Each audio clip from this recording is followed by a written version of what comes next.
الحمد لله رب العالمين والعاقبة للمتقين والصلاة والسلام على صادق الأمين وعلى آله وأصحابه وأتباعه إلى يوم الدين. السلام عليكم ورحمة الله وبركاته. الله مهربان همیشه دعاگو هستم که خدای مهربان همه آرزوها و امیدها و مطلوبهای شما را خداوند با فضل کرمش حاصل گرداند. برادران خواهران عزیز، امروز میخواهم در اطراف فضیلت طهارت یا پای به طهارت بودن چی فضیلت دارد، چی خیر دارد، برای شما یک چند حدیثی را از حدیثهای گوهربار پیامبر خوانده گذارم. برادران خواهران عزیز،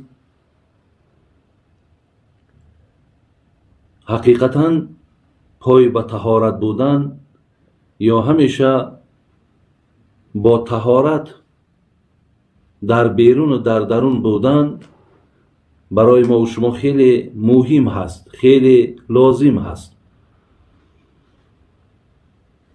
نفری که اگر پای به طهارت باشد، اگر مبادای در همون حالت پای به طهارت بودنش الله مهربان اگر امانت چه از بنده میگرفته باشد، یعنی ساعت مرگش آمده باشد، این بنده اگر پای به طهارت باشد، اگر مبادایی که زبانش میگه همون کلمه لا اله الا الله را یکی گفته نتوانیست، خواه از حساب ناگهانی بود، خواه از حساب مقصد درد وزنین بود، میگه وقتی پای به طهارت که باشد، همین پای به طهارت بودنش همین میگه جاینشینی همون کلمه طیبه هست. یعنی کسی پای به طهارت میگذارد، این است معناش که این آدم بگیم با کلمه شهادت یا با کلمه طیبه دنیا را پدرود گفته است. برادران خواهران عزیز، حقیقتا انسان دائم در یک حالت آماده باش باید باشد. یعنی پیک اجل برای ما هیچ وقت معین کردگی نیست. مقصد ما وقتی همون رفتن مونه از این دنیا نمیدانیم. برای این چگونه ای که برای روزهای مرگمان آمادگی میبینیم، تیاری میبینیم، اعمال صالح جمع میکنیم، زحمت میکشیم، بندگی میکنیم، اما برای در حالت مرگ بودنم یا به حالت مقصد مرگ به سراغمان آمدنم اگر پای به طهارت باشیم، این برای ما و شما بسیار شرفی بلند دارد. دیدین که نفرهایی را که وقتی ما میریم جنازه هاشون، اونها وصف میکنن که یا در حالت قرآن خوانی بود، یا در مسجد بود، یا در راه مسجد بود، یا مقصد طهارت کردنی در آمد که خدا جانش گرفت، یا طهارت کرد آمد مقصد در حالت همون تکاپوی نماز خواندن بود که خداوند جانش گرفت. خلاص او را با همون طهارت کردن و طهارت داشتنش مردم الکی در زبانش وصفش میکنن.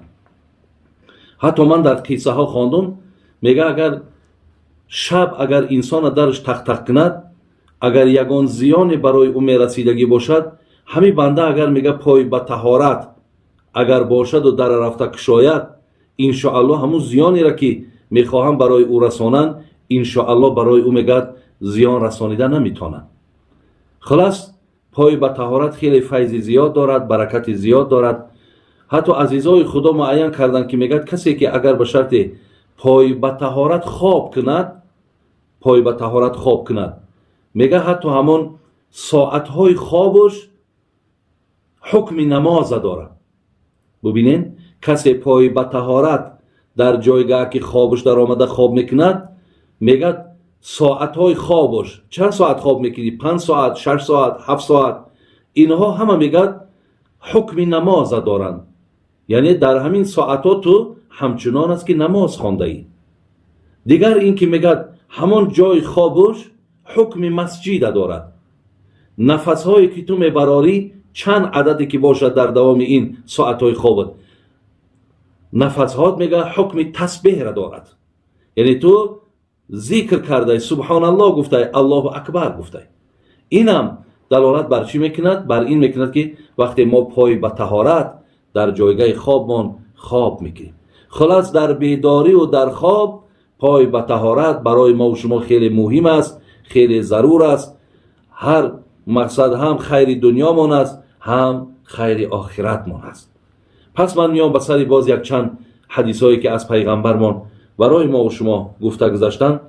حضرت گفتن حضرت عثمان ابن عفان داماد رسول اکرم صلی الله علیه و سلم، حدیث امام مسلم است، راویش حضرت عثمان است، میگوید که قال رسول الله صلی الله علیه و سلم من توضأ فاحسن الوضوء خرجت خطاياه من جسده حتی تخرج من تحت اظفاره. حضرت عثمان گفتن که پیغمبر خدا گفتن که هر کسی که اگر طهارت میکند لیکن فاحسن الوضوء، طهارت خوب کند. خواهرها و برادرای خیلی عزیز، طهارت خوب این است که هر یک اعضای ما باید 3 بار شسته شود. ببینین 3 بار ما باید اعضاهامون را بشوییم. با بسم الله الرحمن الرحیم آغاز میکنیم. اگر در اثنای همون طهارت کردن شما مقصد الحمدلله بگین، الله اکبر بگین، دعا کنین وقتی که دستات میشوی خدایا هر خطای ای دستم گذشت، خب هر خطای پات شستی، هر خطای از پام گذشت، روت شستی، هر یک خطای ای چشم من گذشت، از زبانی من گذشت، خدایا با همین قطره های آب اونها را از وجود من دور کن. گفته اگر در اثنای طهارت همین خیلی دعا کردن هم بگیری و هر عضو ترک کنی، یگان جای خشک نماند، نه در دستات، نه در پاات، نه در چهرهت، سراسیمه طهارت نکن، بلکه شما حتما دستاتون صابون کنین. ببینین دستاتون 3 بار بشویید، هر دی دستا را 3 باری بشویید، چهرهتون هم همچنان و گویم که پاهاتون هم همچنان. حتی وقتی مستحب میکنین یا استنجا میگیم حتی همون بین پاهاتون هم با صابون بشویید. خلاص چقدر طهارت نیکو و خیر میکرده. پیامبر چی گفتن؟ گفتن تمام خطاها و لغزش کمبودی که این انسان انجام داده بود در کدام از قسم بدنش باشد، همه اونها با همون آبهایی که ریخ رفت با همون گفت خطا و کمبودی طرف گرفته بردن، حتی من تحت اظفارهی، حتی میگه در زیر ناخونت اگر یگان خطا و یگان گناهی که باشد همونها هم ریخته نابود میشیدن. اینا از توفیل چی هست؟ از توفیل انمون طهارتی که ما و شما میکنیم. پیامبرمون در دیگر حدیث گفتن که حضرت عثمان روایت میکند، اینم حدیث مسلمه، گفت رأیت رسول الله صلی الله علیه و سلم توضأ مثل وضوئه هذا ثم قال من توضأ هكذا غفر له ما تقدم من ذنبه و كانت صلاته و مشيه الى المسجد نافله. یعنی شما ببینید که وقتی اگر طهارت خوب میکنین، وقتی طهارت زیبا میکنین، شما اگر با همون طهارت طرف مسجد میرفتگی باشین، حتی در قدم هاتون نمازهای نافله ثواب میگیرید. ببین هر قدم اگر 10 ثواب نویسانده شود، 10 گناه دیگه اگر مغفرت شود، با در بالای این قدم های ماندگیتون یک نماز نافله اگر 1000 قدم زده باشی، 1000 نماز نافله را خداوند ثواب شمیت که این بنده من در حالت وضو قرار دارد. حدیث دیگری که آمده است برادرای عزیز و گرامی، میگوید که جناب ابو هریره راوی این حدیث است، حدیث مسلمه، میگه ان رسول الله صلی الله علیه و سلم قال الا ادلکم علی ما یمحو الله به الخطایا و یرفع به درجات. میگه پیامبرمون گفت آیا آگاهتان کنم بر آن عملهایی که اگر انجام شان دهین یمحو الله به الخطایا، تمام خطاهایی که در نامه اعمالت هست همش الله مهربان شسته نابود میکند. و یرفع به درجات، و درجات و مقام تا در جنت بالا میکند. گفت آیا با همون عملها شما را دلالت کنم؟ یعنی شما همین 3 عمل اگر انجام تین، شما را خداوند همه خطاهاتون را نابود میکنه و در برابرش چی؟ درجه و مقامتون در جنت بالا میکنه. این 3 عمل چی است؟ یکم اسباغ الوضوء علی المکاره، یعنی خواه وقتی نماز باشد، خواه وقتی نماز نباشدم تو پای به طهارت باشی.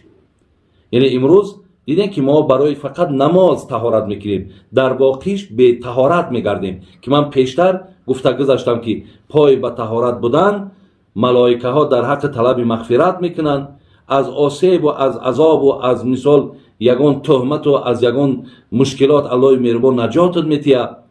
ببینید اگر پای به طهارت باشی، اگر مردی هم همچون کلمه را بر زبان راندگی هستی، برای این میگه یکم چیزی که تمام خطاهات از نامه اعمال دور میکند، درجات در جنت بلند میکند، این بود است که باید تو دائم با پای به طهارت باشی. دائم یعنی فقط در وقت نماز نه، بعد نماز هم طهارت شکست طهارت نو کن، دائم پای به طهارت بگرد. یکی از دور بدن جین ها هم که ضرر رسانده وقتی درمان نمیتونن همینه که وقتی ما پای به طهارت باشیم. دویم عملی که گناه ها را نابود میکند و درجه را بلند میکرده است، این چی بوده است؟ کثرت الخطا الی المساجد. کسی که نمازاش در مسجد میخواند، کسی قدمی بسیار داره به سوی مسجد.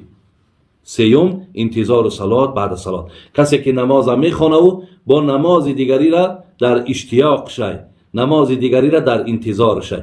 مثلا من پیشین خواندم با در دل و ذوق حواس عصر که کی می عصر بخونم، عصر خواندم با انتظاری شام دارم. یعنی وقتی همین انتظاری دارم، محبت دارم، خداوند به توفیق این مرا گناهام میبخشد و درجه و در جنت بلند میکند. برادرای عزیز و خواهرای خیلی گرامی، پای به طهارت بودن شما از آن چیزی که من خواندم باید که برای خودتان وظیفه دائمی کنید، زیرا این درجه را ببینید، این مقام را ببینید. حدیث دیگری که راوی عمر ابن الخطاب است و حدیث هم حدیث مسلم است، میگه عن النبي صلى الله عليه وسلم ما منكم من أحد يتوضأ فيبلغ أو فيسبغ الوضوء ثم يقول أشهد أن لا إله إلا الله وحده لا شريك له وأشهد أن محمدا عبده ورسوله إلا فتحت له أبواب الجنة الثمانية يدخل من أيها شاء. حضرت عمر میگه پیامبرمون گفت که کسی اگر طهارتش پره تمام کرد، بعد طهارت میگه همین دعا را خوان یا همین کلمات را گفت. کدام کلمات؟ اشهد ان لا اله الا الله وحده لا شریک له و اشهد ان محمدا عبده و رسوله. کسی اگر همین کلمات بگه 8 در جنت الله مهربان همون روز برای این بنده کشاده میکنه. اگر همون روز تمام شدگی باشد درهای جنت بر بالا کشاده. به خاطر چی هست اینم؟ این هم به خاطر آنه که تو پای به طهارت داشته باشی. برادران خواهران خیلی عزیز، در این باب حدیث های بیشمار است، در این باب خیلی فضیلت و بزرگی های زیادی یاد شدگی، ولی انشاءالله گفتیم عزیزای خدا یک نکته بس است، اگر شعور است ورنه چو چراغ پیش کور است. انشاءالله امید و گمانم همینه که شما بعد شنیدن این برنامه هیچ وقت پای به طهارت انشاءالله نه در حالت خوابتان نه در حالت بیداریتان شما هیچ وقت پای به طهارت دیگر نمیگردین. الله عاقبتمون بخیر، توفیقمون رفیق، ایمانمون کامل کند. سلام علیکم و رحمت الله و برکاته. تماشاگران عزیز، شرکت داروفرما با شما بهترین داروهای طبیعی را برای خرابشوی، فربه‌شوی، برآوردن ریش و موی سر، پروستاتیت خونیکی بدن، دوامناک کردن همخوابگی، زیاد کردن شهوت مرد و زن، کسلی‌های پوستی، بقایت کردن ایمنیته چه از کودکان چه از کلانسالان، درد تمام اعضای بدن و غیره را با نرخ‌های دسترس پیشنهاد می‌کنند. ما را در اینستاگرام، یوتیوب و تلگرام با نام داروفرما می‌توانید که یابید و درباره هر یک داروی نامبر شده داروهایمان را تماشا کرده معلومات پورا گیرید. برای فرمایش خوبترش در واتساپ و تلگرام رقم +7 901 281 1010 مراجعه کنید. برداررسانی طریق پشت بعد تمام شهرهای روسیه.